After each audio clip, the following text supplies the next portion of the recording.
Hello বন্ধুরা, কেমন আছো সবাই? আশা করছি ভালোই আছো। বন্ধুরা, আজকে আমি রান্না করব চিংড়ি মাছের মালাইকারি। তাহলে চলো আজকে চিংড়ি মাছের মালাইকারি রেসিপিটা দেখে নেওয়া যাক। তো শুরু করছি আজকে রেসিপি। তো এখানে আমি নিয়ে নিয়েছি একটু বড় সাইজের গলদা চিংড়িগুলোকে কেটে ভালো করে ধুয়ে নিয়েছি।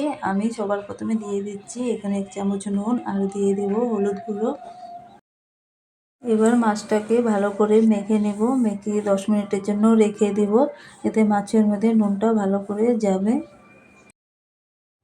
এবার আমি নারকেলের দুধটা বের করে নেব। নারকেলের দুধটা বের করার জন্য আমি এখানে নিয়ে নিয়েছি নারকেল কোড়া। গোটা একটা নারকেল কুড়িয়ে নিয়েছি। এই কোড়ানো নারকেলগুলো আমি আবার একটু মিক্সিতে পেস্ট করে নেব, তাহলে দুধটা বের করতে খুব সহজ হবে।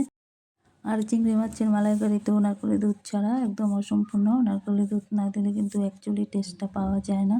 তো দেখো বন্ধুরা, এখানে অনেকটা নারকেলের দুধ বের করে নিয়েছি। এবার আমি রান্না করার জন্য মশলাগুলো রেডি করে নেব। এখানে নিয়ে নিয়েছি মিনিমাম সাইজের 2টো পেঁয়াজ, আর আছে আদা রসুন, আর দিচ্ছি 4টে কাঁচা লঙ্কা। ঝালটা অবশ্যই নিজেদের স্বাদ মতো দিতে পারো।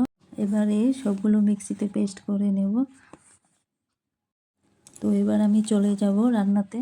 তো এখানে আমি কড়াইয়ের মধ্যে তেল দিয়ে দিচ্ছি, সর্ষে তেল দিচ্ছি।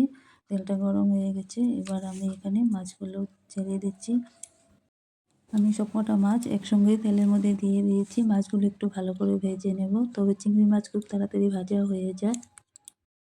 মাছগুলো আমি দুই পাশে খুব ভালো করে ভেজে নিয়েছি। তো দেখো, এখানে খুব সুন্দর করে লাল করে ভাজা হয়ে গেছে মাছগুলো। এখন মাছগুলোকে তুলে নিচ্ছি। এবার আমি এই তেলের মধ্যে আর একটু তেল দিয়ে দিচ্ছি। এখানে আমি সব ফোড়নগুলো একটা একটা করে দিয়ে দেব। এখানে আমি নিয়ে নিয়েছি কিছু গোটা গরম মশলা, তেজপাতা, জিরে, গোটা জিরে, দারচিনি আর এলাচ, আর সঙ্গে আছে পেঁয়াজ কুচি। তো সবার প্রথমে গোটা গরম মশলাগুলি দিয়ে দিচ্ছি। প্রথমে দিচ্ছি তেজপাতা, দারচিনি, এলাচ। এগুলো একটু সামান্য পরিমাণে নেড়ে চেড়ে তারপর এর মধ্যে দিয়ে দেবো আমি পেঁয়াজ কুচি। পেঁয়াজটা খুব ভালো করে ভেজে নিতে হবে। পেঁয়াজটা খুব ভালো করে ভাজার পর আমি এখানে দিয়ে দেবো জিরে, গোটা জিরে। তো ফোড়নগুলো ভালো করে ভাজা হয়ে গেছে। এখন এর মধ্যে আমি দেবো বেটে রাখা আদা, পেঁয়াজ, রসুন আর কাঁচা লঙ্কার বাটা। এই মশলাগুলোকে ভালো করে আমি কষিয়ে নেব। পেঁয়াজ, আদা, রসুনের কাঁচা গন্ধ থাকে, সেটা চলে যাওয়া পর্যন্ত কিন্তু আমাদের মশলাগুলো খুব ভালো করে ভাজতে হবে। তো 6-7 মিনিট পর্যন্ত আমি কিন্তু মশলাগুলোকে খুব ভালো করে ভেজে নিয়েছি। এখন এর মধ্যে আমি দিয়ে দেবো পরিমাণ মতো নুন, আর দিচ্ছি হলুদ গুঁড়ো। এবার নুন আর হলুদ দিয়ে মশলাটাকে ভালো করে মিশিয়ে নেব। তারপর এর মধ্যে দিয়ে দিয়েছি 1 চামচ জিরের গুঁড়ো। এখন সমস্ত মশলাগুলোকে ভালো করে কষিয়ে নিতে হবে। মশলাগুলো কষানো হয়ে গেছে। এখন এর মধ্যে আমি একটু জল এড করে দিচ্ছি। জল দিয়ে মশলাটাকে আবার ভালো করে মেশাতে হবে। জলটা একটু শুকিয়ে আসলে এখানে আমি দিয়ে দেবো ভেজে রাখা চিংড়ি মাছগুলো। দেখো, জলটা শুকিয়ে এসেছে। এখন আমি এখানে মাছগুলো দিয়ে দেব। মাছগুলো দিয়ে খুব ভালো করে মশলাগুলোর সাথে মিশিয়ে নিতে হবে, যাতে মাছগুলোর ভিতরে মশলাগুলো যায়, নাহলে মাছের টেস্টগুলো পাওয়া যাবে না। এখানে দেখো, মশলা থেকে তেল ছাড়ছে, মানে ভাজা হয়ে গেছে। এখন আমি এর মধ্যে দিয়ে দিচ্ছি নারকেলের দুধ।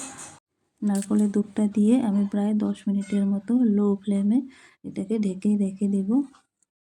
তো এই সময়ের মধ্যে আমার মাছটাও সিদ্ধ হয়ে যাবে। তো 10 মিনিট হয়ে গেছে। দেখো, ঢাকাটা সরিয়ে নিয়েছি। আমাদের রেডি হয়ে গেছে চিংড়ি মাছের মালাইকারি রেসিপি। এখানে দিয়ে দিচ্ছি 4টে মতো কাঁচা লঙ্কা। কাঁচা লঙ্কাটা আমি একদম লাস্টে দিয়েছি, কেননা কাঁচা লঙ্কার একটা ভালো সেন্ট বার হয়। এবার সব শেষে দিয়ে দিচ্ছি ছোট 1 চামচ মতো গরম মশলা, আর দিচ্ছি 1 চামচ ঘি। এখন আমি গ্যাসটা অফ করে দেব। 10-15 মিনিট পর আমি নামিয়ে নেব। তো দেখো বন্ধুরা, 10-15 মিনিট হয়ে গেছে। এবার তো তৈরি হয়ে গেল আমাদের চিংড়ি মাছের মালাইকারি। মালাইকারি বানানোটা কিন্তু খুবই সহজ। তো বন্ধুরা, কেমন লাগলো আমার আজকের এই রেসিপিটা অবশ্যই জানাবে, লাইক কমেন্ট করে জানাবে। আর হ্যাঁ, সাবস্ক্রাইব অবশ্যই করবে বন্ধুরা।